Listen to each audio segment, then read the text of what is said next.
Screen पे एक video देख रहे हैं जिसमें डोनाल्ड ट्रंप अब बता रहे हैं कि आगे क्या होने वाला है आगे आने वाले हफ्तों में। वहीं दूसरी तरफ हेक्सेथ ने भी एक बयान दिया है, लेकिन क्या इजराइल किसी सीक्रेट प्लान के तहत निकलकर सामने आया? और इन सब के बीच में ईरान ने भारत को बड़ा तोहफा भेजा है। जियोपॉलिटिक्स में बहुत कुछ चल रहा है, हमेशा की तरह जानने को मिलेगा बहुत कुछ। आइए जानते हैं इन खबरों को विस्तार से। समय बड़ा बलवान और काल बड़ो शिकारी। इस वक्त ना अगर आप देखेंगे ग्रह नक्षत्र जितनी बाह्य ताकतें हैं वो सारी ताकतें इस वक्त भारत को सपोर्ट कर रही हैं। और मैं यूं ही नहीं बोल रही हूँ इसे, आप पूरी खबर सुनने के बाद आपको भी लगेगा युद्ध किस तरीके से मोड़ ले रहा। पहली बात तो ये कि डोनाल्ड ट्रंप, उनका एक बयान आया है, स्क्रीन पर इस वीडियो को सुनिए, जिसमें वो कह रहे हैं कि But if they want something, but I would say that within 2 weeks, maybe 3, we're hitting them very hard. Last night we knocked out tremendous amounts of missile-making facilities. As you probably read or wrote, we knocked out. Excuse me?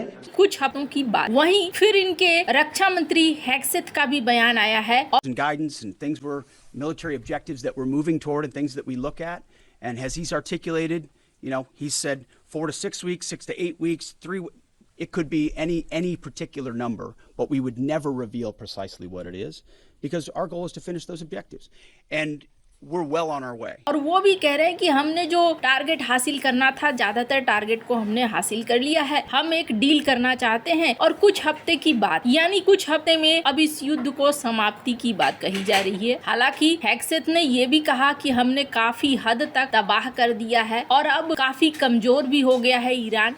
लेकिन वहीं अगर बात करें Israel की, तो Israel का plan कुछ और है। इजराइल एक क्षेत्रीय गठबंधन बना रहा है और इस क्षेत्रीय गठबंधन में ज्यादातर कहा जा रहा है उन देशों को शामिल किया जा रहा है जो देश ईरान से खफा। ईरान के खिलाफ इस क्षेत्रीय गठबंधन पर इजराइल बिना किसी शोर शराबे के सीक्रेट तरीके से काम कर रहा है। ये जानकारी इजरायली प्रधानमंत्री बेंजामिन नेतन्याहू खुद दे रहे हैं। नेतन्याहू का बयान ऐसे समय में आया जब इजराइल और ईरान लड़ाई में, इजराइल, अमेरिका और ईरान के बीच 28 फरवरी से लड़ाई जारी है। नेतन्याहू ने ईरान के खिलाफ और ज्यादा आक्रामकता से काम करने का संकेत, और ये ईरानी लोगों से लड़ने के लिए एक गठबंधन की तहत आ रहे हैं। कहा जा रहा है कि इजराइल और अरब जगत के कुछ देशों के बीच तालमेल गहरा रहा है। खाड़ी के कुछ देश भी इजराइल की तरह ही ईरान की सैन्य और परमाणु महत्वाकांक्षाओं को लेकर चिंतित है। ऐसे में ये देश ईरान के खिलाफ इजराइल के साथ मिलकर काम कर सकते। नेतन्याहू ने भी यही बात कही कि हाल के सैन्य अभियानों ने हथियार बनाने के ईरान की क्षमता को काफी हद तक कमजोर कर दिया है। हम अपने ऊपर से उस तात्कालिक खतरे को हटा चुके हैं। अब अगर ईरान को परमाणु हथियार या बैलिस्टिक मिसाइल बनाना है तो उसे वक्त लगेगा। और इसमें कौन शामिल हो रहा है? पहली बात तो ये ऐसा कहा जा रहा है कि यूएई इसमें खुलकर शामिल हो रहा है। ईरान की जो ये लड़ाई है, इस लड़ाई में स्ट्रेट ऑफ हॉर्मुज जो सबसे बड़ा एक रणनीतिक पॉइंट बन गया है, इस गलियारे को खोलने के लिए अब खाड़ी देश ही नहीं, चाइना भी चाहता है। चाइना ने भी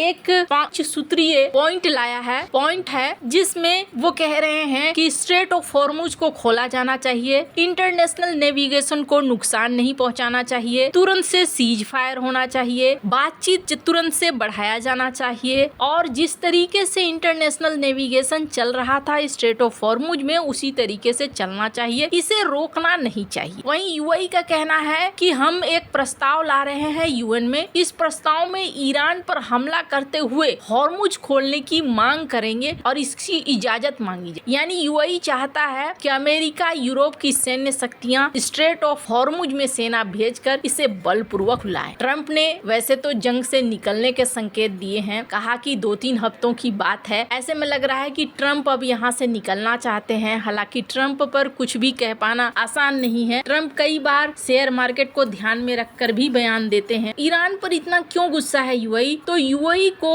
उन चुनिंदा मुस्लिम बहुल्य देशों में गिना जाता है जिसके इजराइल से काफी अच्छे संबंध है। अच्छे ईरान से यूएई के रिश्ते अच्छे नहीं रहे हैं। ये तनाव हालिया दिनों में काफी ज्यादा बढ़ गया। ईरान में युद्ध शुरू होने वाले यानी 28 फरवरी के बाद यूएई की तेहरान से नाराजगी बढ़ने के 2 खास कारण हैं। ईरान ने एक तरफ स्ट्रेट ऑफ हॉर्मुज बंद करते हुए यूएई को आर्थिक झटका दिया क्योंकि देश की माली हालत तेल गैस के निर्यात पर निर्भर है। दूसरी ओर ईरान ने यूएई में अमेरिका के आर्मी बेस और दूसरे दूसरे ठिकानों को निशाना बनाया। इससे यूएई के बड़े शहरों में एक डर और अस्थिरता की स्थिति पैदा, और यूएई का अमेरिका पर दबाव भी है कि अब अगर बात आगे बढ़ चुकी है तो इसे इस तरीके से आगे बढ़ाओ कि ईरान फिर हमारे ऊपर दोबारा निकल कर ना आ सके। अब इस बीच मैंने क्यों कहा कि ये समय भारत के लिए बहुत अच्छा है और आप देखेंगे आने वाले समय में भी कुछ बड़ा बदलने वाला है। दरअसल ये जो तामझाम शुरू हुआ है, इस तामझाम के बीच में भारत और ईरान के बीच में जो तेल का व्यापार रुका हुआ था वो कथित तौर पर फिर से शुरू हो गया है। ईरान से गुजरात के वाडिनार में कच्चे तेल के आने के संकेत मिल रहे हैं। ये साल 2019 के बाद ईरान से भारत को भेजा गया पहला शिपमेंट होगा। ईरान युद्ध के बाद तेल पर अमेरिका की ओर से 30 दिन के प्रतिबंधों के छूट के कारण ये संभव है। भारत ने 7 साल पहले ईरान से तेल लेना बंद कर दिया था, लेकिन हालिया संकट के बाद ये फिर से शुरू हुआ है। ईरान ने इससे ऐसे समय में ये शिपमेंट आ रही है जब भारतीय रिफाइनरियां घटते स्टॉक और रूस से आपूर्ति में अनियमितता का सामना कर रही है। ईरान से एक बार फिर से भारत में तेल का आना जियोपॉलिटिकल तनाव के बीच दिल्ली और तेहरान के बीच एक बार फिर से तेल का दरवाजा खुल रहा है। कहा जा रहा है कि ये तेल इसी हफ्ते पहुंचेगा। और कितना है? इस टैंकर में 6 लाख बैरल ईरानी कच्चा तेल। इसे 4 मार्च को ईरान के खर्ग द्वीप पर टैंकर में भरा गया। जहाज के 4 अप्रैल को वाडिनार पहुंचने की उम्मीद है और विशेषज्ञ ये कह रहे हैं कि ये टैंकर भारत की ओर बढ़ रहा है। तेल टैंकर अपनी मंजिल में